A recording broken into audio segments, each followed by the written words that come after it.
ભાવનગરના કાળાનાળા વિસ્તારમાં આવેલી પેથોલોજી લેબોરેટરીમાં આગ લાગતા અફરાતફરી સર્જાઈ છે। બેઝમેન્ટમાં લાગેલી આગ બિલ્ડિંગમાં પ્રસરતા નાસભાગ મચી જવા પામી હતી। આગ બિલ્ડિંગમાં પ્રસરી જતા આગમાં ફસાયેલા 19 દર્દીઓનું ફાયર વિભાગની ટીમે રેસ્ક્યુ કર્યું હતું।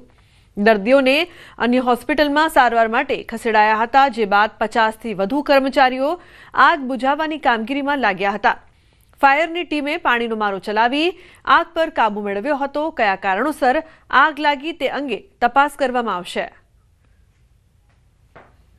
જેમ જરૂર પૂરતો બંદોબસ્ત અત્રે પોલીસથી રાખી રોડ ડાયવર્ઝન કરવામાં આવેલા છે અને હાલમાં ફાયર વિભાગની જે ટીમ દ્વારા ફાયર ઓલવરની કામગીરી હાલમાં ચાલુ છે અને કાયદો વ્યવસ્થા બી અંડર કંટ્રોલ છે। નહીં, કોઈ જાનહાની થયેલી નથી। કાળુબા રોડ ઉપર આગ લાગેલી છે સમીપ કોમ્પ્લેક્સમાં અને એને હિસાબે આપણે ફાયર ફાઇટિંગની ટીમ આવેલી હતી।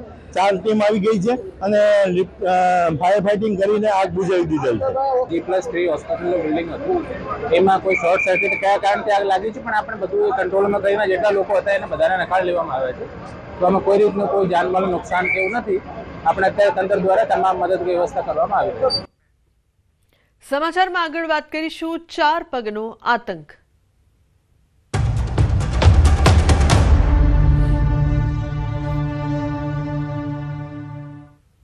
બનાસકાંઠાના ધાનેરામાં રખડતા શ્વાનનો આતંક। હડકાયા ડાઘિયાએ ગામમાં મચાવ્યો છે આતંક। કુવારલા ગામમાં 14 લોકોને ડાઘિયાએ બચકા ભર્યા છે। બાળકો સહિત 14 લોકો પર હડકાયા શ્વાનનો હુમલો જોવા મળ્યો છે।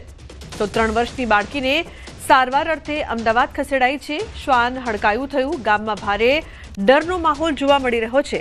ઘાયલોને 108થી હોસ્પિટલ ખસેડાયા છે। ગામની સીમ અને ગામમાં રહેતા લોકો હડકાયા શ્વાનના ભોગ બન્યા છે।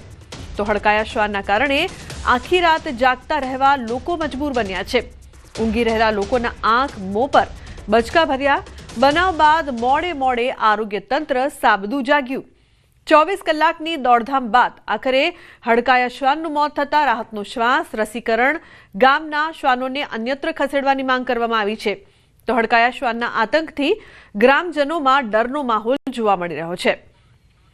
સંવાદદાતા કિશોર જોડાયા છે ફોન લાઈન પર વધુ માહિતી આપવા માટે। કિશોર, શ્વાનનો આટલો બધો આતંક છે, લોકો હેરાન પરેશાન છે, શું માહિતી અને તંત્રની શું કામગીરી? ચોક્કસથી ધાનેરા તાલુકાના કુવારલા ગામે શ્વાનનો આતંક જોવા મળી રહ્યો છે। આ શ્વાને 14 લોકોને બચકા ભર્યા છે, તેમાંથી એક બાળકીની તબિયત હજુ પણ ખરાબ હોવાથી આજે તાત્કાલિક તેને અમદાવાદ સારવાર માટે ખસેડવામાં આવી છે। વહેલી સવારે લોકો ઊંઘી રહ્યા હતા ત્યારે જ આ શ્વાન આ લોકો પર અટેક કર્યો હતો અને તેમના મોઢા અને આંખના ભાગે બચકા ભર્યા હતા અને હડકાયા શ્વાને 14 જેટલા લોકોને બચકાઓ ભરતા સમગ્ર ગામમાં અત્યારે તો ડરનો માહોલ છે। શ્વાન જે છે તે રાજસ્થાન તરફ જતા લોકો દ્વારા શ્વાનને મારવામાં આવ્યો હતો અને શ્વાન મૃત્યુ પામ્યો છે, પરંતુ હજુ પણ લોકોમાં ડરનો માહોલ છે અને આરોગ્ય વિભાગ પણ કુવારલા ગામે પહોંચ્યું છે અને લોકોને શ્વાનના અટેકથી કઈ રીતે બચવું અને કઈ રીતે પ્રાથમિક સારવાર મેળવવી તેના લઈને ગામમાં અલગ અલગ જગ્યાઓ પર મિટિંગ પણ કરી રહી છે, પરંતુ અત્યારે પણ આ ગામના લોકોમાં ભયનો માહોલ જે છે તે જોવા મળી રહ્યો છે। જી બિલકુલ કિશોર, આભાર સમગ્ર માહિતી બદલ।